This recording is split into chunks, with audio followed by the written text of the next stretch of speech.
sure Nigel will help us with all aspects of communication, both in business and in our personal life. So, Nigel, over to you. Just had a great session regarding the power of communication.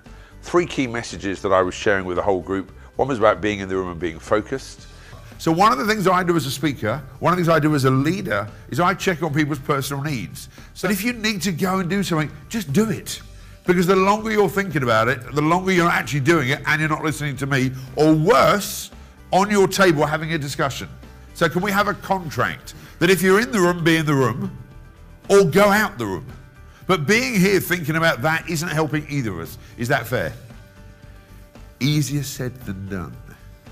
Because there is a problem, and it's called internal communication.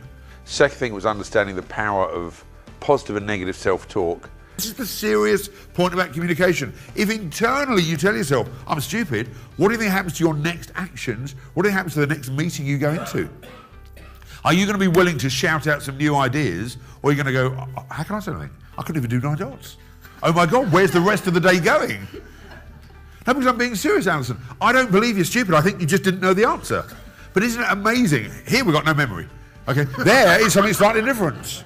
But I want you to be aware what you told yourself, how damaging that is. Can you imagine saying to a kid of an 8, well, you're just stupid, but enjoy the rest of your schooling?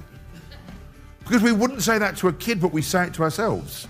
And probably the most important thing we shared and covered today was becoming an effective zookeeper. We have many different animals and many different people and styles of communication. And the one thing I know is that if you treat the people as a zookeeper and you look at the different needs they have, then communication and delivery really improves. There's 4 different ways to acknowledge. With monkeys, it needs to be locked and often. Physical, mentally, spiritual, they don't care how it is. Any communication is better than no communication. Lions, it needs to be very, very specific about what difference they have made to the organisation, and without them, we would fall apart. They have made the difference. For the elephants, it is no use saying, great job last week. It needs to be specific to you noticing what they did, and that degree of precision has made a difference.